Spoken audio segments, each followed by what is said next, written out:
After a 10-week trial and almost 2 months of deliberation, Chris Dawson, the man at the centre of a wildly popular podcast, was found guilty of his wife Lynette Dawson's murder 40 years after she disappeared. Supreme Court Justice Ian Harrison handed down the verdict during a lengthy hearing on Tuesday, bringing an end to a case that gripped the international community for years. Dawson had long maintained his innocence and pleaded not guilty to Lynette's murder. He was arrested in 2018 as millions listened to the podcast The Teacher's Pet, created and hosted by journalist Hedley Thomas and published by the Australian newspaper in Sydney. I think it's pathetic. I think Chris Dawson has been lying to so many people for so long. He may have even persuaded himself that he's done nothing wrong. The podcast sparked headlines around the world and helped New South Wales police in their renewed search for Lynette, who vanished from her home on Sydney's northern beaches in January 1982. Lynette left behind her 2 daughters, aged 2 and 4, and did not appear to have taken any personal items with her. Dawson claimed his wife chose to leave the family voluntarily. The evidence used to convict Dawson was wholly circumstantial, as Lynette's body has never been found.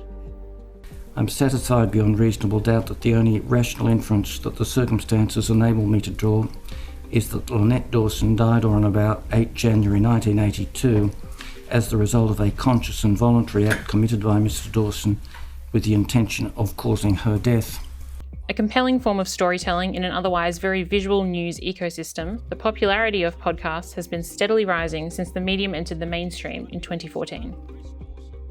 The Teacher's Pet podcast was made unavailable in Australia after Dawson was charged to avoid prejudicing the trial. Hedley Thomas, one of Queensland's most consistent newsbreakers and a dogged investigative journalist, said the medium offered him the opportunity to revisit and hopefully solve the murder of Lynette. At the time, the concept of journalism podcasts was still a relatively untested phenomenon, but Thomas believed it would be a powerful platform.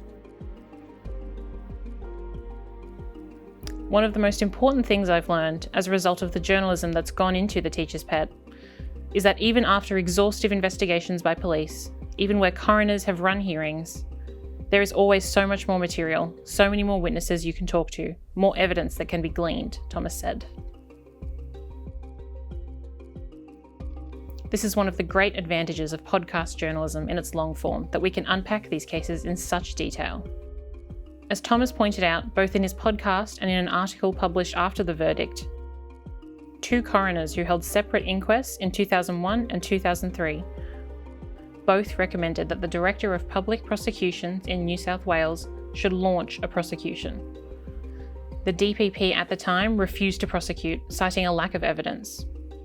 In an email sent to News Corp staff after the verdict was announced, Managing Editor of The Australian, John Lehman, said, "Through his podcast, The Teacher's Pet, The Australian's National Chief Correspondent, Hedley Thomas, succeeded where New South Wales Police, the New South Wales Director of Public Prosecutions, 2 coronial inquests, and the justice system failed for decades.